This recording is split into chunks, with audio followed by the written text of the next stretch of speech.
नमस्कार।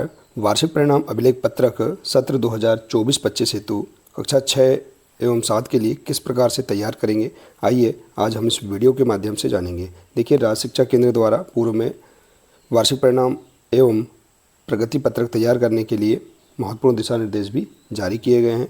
तो आइए देखते हैं किस प्रकार से राज्य शिक्षा केंद्र के निर्देश अनुसार हम वार्षिक परिणाम अभिलेख पत्रक कक्षा 6 एवं 7 के लिए तैयार करेंगे।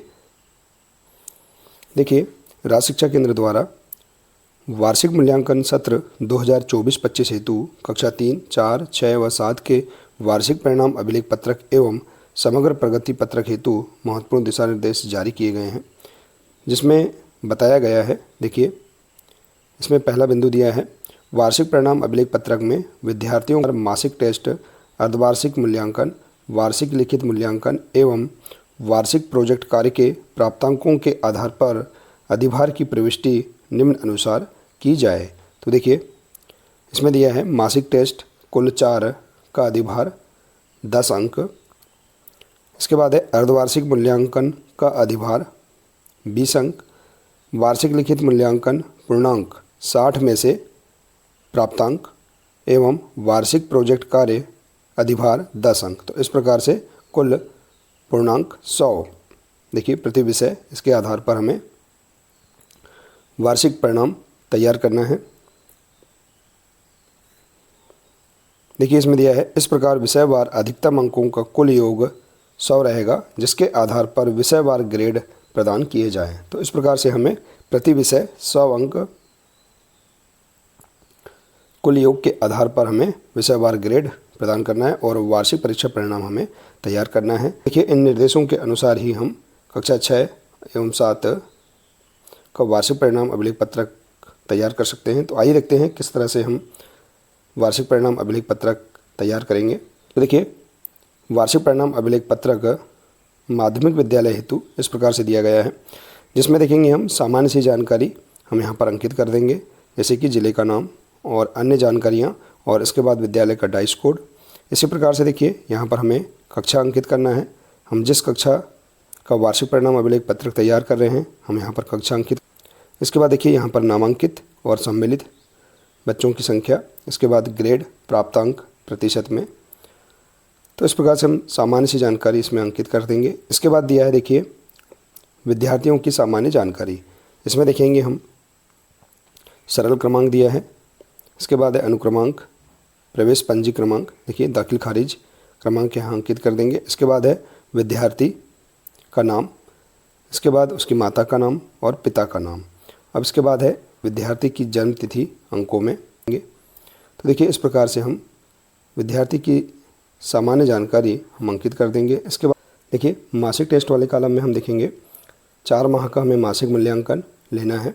इसमें प्रत्येक माह 10-10 अंक, इसके आधार पर प्रति विषय 40 अंक। तो देखिए, छात्र द्वारा प्रत्येक विषय में 40 अंक में से जो प्राप्तांक हैं, इन प्राप्तांकों को हम यहाँ अंकित कर देंगे और इसके बाद इसके अधिभार की गणना कर लेंगे। तो देखिए, अधिभार की गणना हमें मासिक टेस्ट का 10% अधिभार हमें लेना है। तो इसके लिए प्राप्तांक में हम 4 का भाग दे देंगे। जैसे कि देखिए, छात्र द्वारा हिंदी विषय में 32 अंक 40 में से प्राप्त किए गए हैं मासिक टेस्ट में, तो हम इसका अधिभार निकालेंगे। तो देखिए, इसमें 32 में हम 4 का भाग दे देंगे, तो यहाँ अधिभार आ जाएगा 8। इसी प्रकार से अन्य विषय के भी जो प्राप्तांक है, इसमें हम 4 का भाग देकर अधिभार की गणना कर लेंगे। तो देखिए, इस प्रकार से हम मासिक टेस्ट में जानकारी अंकित करेंगे। इसके बाद देखेंगे हम इसमें 23 नंबर के कॉलम में मासिक टेस्ट अधिभार का योग। तो देखिए, मासिक टेस्ट में हमने प्रत्येक विषय के जो प्राप्तांक है, इनका जो हमने अधिभार निकाला है, उनको हम यहाँ पर योग कर देंगे। तो कुल योग हमारे पास इस प्रकार से आ जाएगा। इसके बाद है अर्धवार्षिक मूल्यांकन में प्रत्येक विषय अर्धवार्षिक मूल्यांकन 60 अंकों का था। तो इसमें हम देखेंगे प्रत्येक विषय में छात्र द्वारा जितने अंक प्राप्त किए गए हैं, उन अंकों को हम यहाँ पर अंकित कर देंगे और अर्धवार्षिक मूल्यांकन का 20% हमें अधिभार लेना है। तो इसके लिए ये देखिए, छात्र द्वारा हिंदी विषय में 60 में से 48 अंक प्राप्त किए हैं, तो हम इसके अधिभार की गणना करेंगे। तो इसमें हम देखिए 48 में 3 का भाग देंगे, तो यहाँ आ जाएगा इसका अधिभार अंक 16। इसी प्रकार से हम सभी विषय के जो प्राप्तांक है इसमें हम 3 का भाग देकर अधिभार हम निकाल लेंगे इस प्रकार से। और अंत में देखेंगे अर्धवार्षिक मूल्यांकन में दिया है अर्धवार्षिक मूल्यांकन अधिभार का योग 36 नंबर के कॉलम में। तो यहाँ पर जो हमने अधिभार की गणना किया है प्रत्येक विषय की, इनका हम योग कर देंगे इस प्रकार से। देखिए इसके बाद देखिए वार्षिक लिखित मूल्यांकन। वार्षिक लिखित मूल्यांकन में हमें यहाँ समझना है, इसमें अधिभार हमें नहीं निकालना है। इसमें जो पूर्णांक है 60 अंक, इसमें से जो प्राप्तांक हैं इन प्राप्तांकों को हम यहाँ पर अंकित कर देंगे। जैसे कि देखिए छात्र द्वारा 60 में से यदि 45 अंक प्राप्त किए हैं तो यहाँ 45 अंक लिख देंगे। इसी प्रकार से अन्य विषय के जो 60 में से प्राप्तांक हैं इन प्राप्तांकों को हम यहाँ पर अंकित कर देंगे। इसके बाद है यहाँ दिया है वार्षिक लिखित मूल्यांकन प्राप्तांकों का योग। तो देखिए यहाँ पर जो 6 विषय हैं इसके जो प्राप्तांक हैं इनका योग हम यहाँ पर कर देंगे। जैसे कि देखिए इस प्रकार से योग हमने किया है। इसके बाद देखिए अगला है वार्षिक प्रोजेक्ट कार्य। तो वार्षिक प्रोजेक्ट कार्य में हमें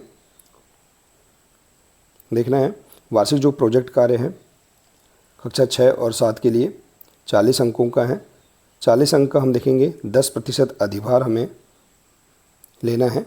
तो इसके लिए हम देखेंगे छात्र द्वारा 40 अंक में से प्रत्येक विषय में जितने भी प्राप्तांक हैं इन प्राप्तांकों को हम अंकित कर देंगे। इसके बाद इसके अधिभार की गणना करना है। तो इसके लिए हम देखेंगे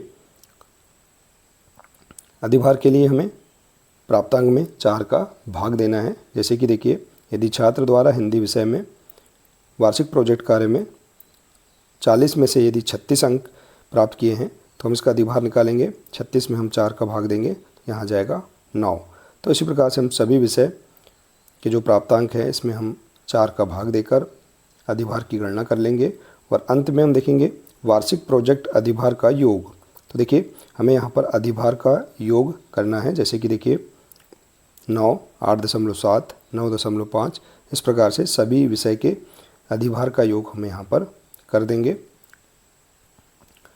इसके बाद देखेंगे यहाँ दिया है वार्षिक परिणाम। यहाँ देखिए अधिकतम अंक 100। तो देखिए यहाँ पर हमें प्रत्येक विषय के आधार पर हमें इसे समझना है। जो महायोग दिया है इसमें हम देखेंगे कॉलम नंबर 23, 36, 43 और 56। तो हम इन सभी का योग यहाँ पर कर देंगे। तो प्रत्येक विषय 100 अंक, अधिकतम अंक यहाँ देखिए 100 है। तो कक्षा 6 और 7 के लिए 6 विषय, इसके आधार पर 600 में से छात्र द्वारा जो भी अंक यहाँ पर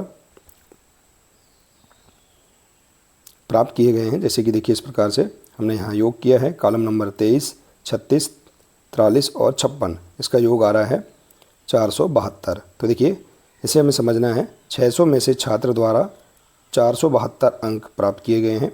तो इसके आधार पर हम यहाँ पर समेकित ग्रेड की गणना भी कर सकते हैं। तो यहाँ इस प्रकार से देखिए जो ग्रेड चार्ट दिया गया है 600 में से इस प्रकार से जो अंक प्राप्त किए गए हैं उसके आधार पर हमें समेकित ग्रेड यहाँ पर अंकित कर देना है। तो इस प्रकार से हम यहाँ पर आसानी से कक्षा 6 और 7 के लिए